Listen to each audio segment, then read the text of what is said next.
ಎಲ್ಲರಿಗೂ ಯುಗಾದಿ ಹಬ್ಬದ ಶುಭಾಶಯಗಳು. ಅಂದ್ರೆ ಯುಗಾದಿ ಹಿಂದೂಗಳಿಗೆ ಹೊಸ ವರ್ಷ. ಯುಗಾದಿ ಅಂದ್ರೆ 2 ಯುಗಾದಿ ಇದೆ.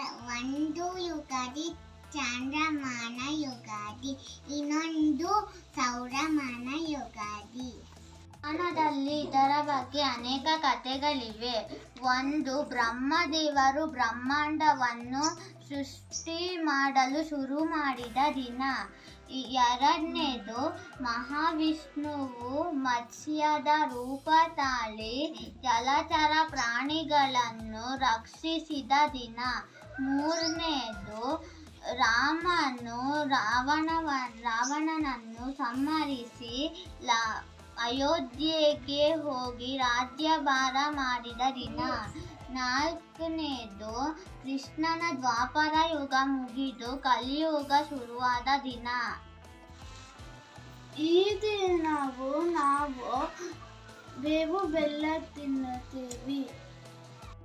ಇದರಲ್ಲಿ ಔಷಧೀಯ ಗುಣಗಳು ಇದೆ. ಇದು ರೋಗ ನಿವಾರಣೆ ಮಾಡುತ್ತೆ.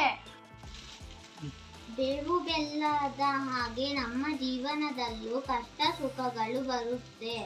ಅದನ್ನ ನಾವು ಸಮಾನವಾಗಿ ಸ್ವೀಕರಿಸಬೇಕು.